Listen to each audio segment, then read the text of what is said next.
Hello everyone, welcome to my channel पढ़ो और पढ़ाओ। आज मैं आपके लिए एक नया टॉपिक लेकर के आई हूँ जिसका नाम है नेचुरल रिसोर्सेज। ये बहुत ही इम्पोर्टेंट टॉपिक है और आपको बहुत ही यूज़फुल भी रहेगा। ठीक है, इसको स्टार्ट करते हैं।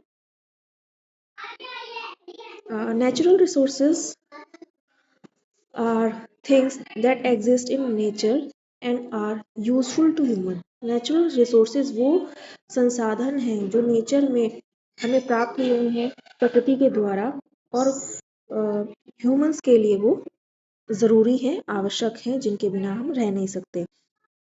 और वो रिसोर्सेज कौन कौन सी हैं मैं आपको बता देती हूँ। एक है एयर, वाटर, सॉइल यानी मिट्टी, मिनरल्स जो आपको धरती से खनिज मिलते हैं वो सब, फॉरेस्ट जंगल, और सूरज की रोशनी। ये सारे नेचुरल रिसोर्सेज हैं जिनको हम और कार्यों में यूज करते हैं। नेचुरल रिसोर्सेज भी दो तरह के होते हैं। पहला है रिन्यूएबल नेचुरल रिसोर्स और दूसरा है नॉन रिन्यूएबल नेचुरल रिसोर्स। तो जो रिन्यूएबल है, जैसे कि आप नाम से ही जान पा रहे हैं, ऐसे रिसोर्सेज जिनको हम दोबारा यूज कर सकते हैं। ठीक है, इनमें सबसे पहला है सूरज की रोशनी है, फॉरेस्ट जंगल है, प्लांट, वाटर, एयर। इन सभी संसाधनों से हम और नए काम करते हैं। जैसे सनलाइट से हम सोलर लाइट का और सोलर इलेक्ट्रिसिटी का इस्तेमाल करते हैं। फॉरेस्ट से जो भी पेड़ पौधे हमें प्राप्त होते हैं उनसे हम फर्नीचर और भी चीज़ें हम बनाते हैं। पानी से हम बिजली बनाते हैं और भी कार्य करते हैं। हवा से भी हम बिजली बनाते हैं। इसके बाद जो नॉन रिन्यूएबल रिसोर्सेज है, उसमें आप देख पाते हैं कि वो रिसोर्सेज है जिनको हम यूज़ तो करते हैं लेकिन वो बहुत ही लिमिटेड उसमें होती हैं। तो उनका इस्तेमाल आपको हमेशा लिमिटेशन के साथ करना पड़ता है, क्योंकि वो प्रकृति में बहुत ही कम रूप में हमें मिलती हैं। ठीक है, कम मात्रा में मिलती हैं।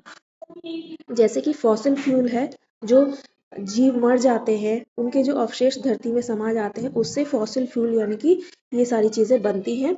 जैसे कि कोल है और तेल है, गैसेस है, ये सारे फॉसिल फ्यूल हैं। ठीक है, और मिनरल्स जो धरती से हमें खनिज मिलते हैं वो सारे फॉसिल फ्यूल है। इनका इस्तेमाल हमें एक लिमिटेड वे में करना होता है, क्योंकि एक समय के बाद ये समाप्त होने लगती हैं और इनको बनने में बहुत टाइम लगता है, कई साल लग जाते हैं।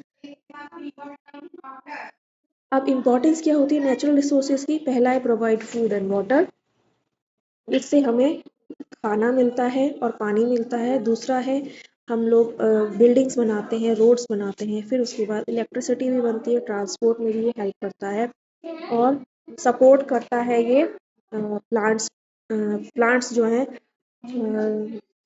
प्लांट्स को सपोर्ट करता है और एनिमल्स को सपोर्ट करता है, ह्यूमन लाइफ को सपोर्ट करता है और हेल्प करता है मेंटेन करने में एनवायरनमेंट के बैलेंस को, यानी कि जो प्रकृति का जो संतुलन है वो बना रहे। अब कंजर्वेशन हमें कैसे करना चाहिए रिसोर्सेज का, यानी कि बचाव कैसे करना है, ये तो बहुत ही ज़रूरी इंपॉर्टेंट पॉइंट है, क्योंकि आजकल लोग इसको बहुत गलत तरीके से यूज़ करते हैं। तो हमें क्या करना है, रिड्यूस पोल्यूशन जो कि गाड़ियों से और भी चीज़ों को जलाने से होता है, वो हमें नहीं करना है। फिर उसके बाद है सेव वाटर, यानी पानी का बचाव करना है, इलेक्ट्रिसिटी का भी बचाव करना है, उसको तरीके से यूज़ करना है। रिसाइकल एंड रीयूज मटेरियल, यानी जो चीज़ें हम रिसाइकल कर सकते हैं, दोबारा यूज़ कर सकते हैं, उनको री यूज़ कीजिए। फिर है कि आपको प्लांट और लगाने हैं, खूब सारे प्लांट्स लगाने हैं। ठीक है, जिससे कि हमारा पर्यावरण संतुलित बना रहे। फिर उसके बाद renewable energy like solar and wind, इनको हम यूज़ करें। ये जो एनर्जी है ये बहुत ही कम खर्चे में हम लोग यूज़ कर सकते हैं। कंक्लूजन यानी निष्कर्ष क्या आता है, नेचुरल रिसोर्सेज आर गिफ्ट, ये एक हमें उपहार के तौर पर प्रकृति से मिले हैं। ठीक है, और सम रिसोर्सेज कैन बी रिन्यूड, उनमें से कुछ जो रिसोर्सेज है उन्हें तो हम दोबारा यूज़ कर सकते हैं, उनसे और काम भी कर सकते हैं, जबकि उनमें से कुछ रिसोर्सेज ऐसी हैं जो लिमिटेड हैं, उनको हमें केयरफुली यूज़ करना है। ठीक है, protecting natural resources is important for future generation, और आगे की जो जनरेशन है उसके लिए भी हमें सारे संसाधनों का बचाव करना है ताकि उनको भी ये चीज़ें मिल सके। ठीक है, आई होप आपको ये सब समझ में आया होगा, मेरा टॉपिक आपको क्लियर रहा होगा।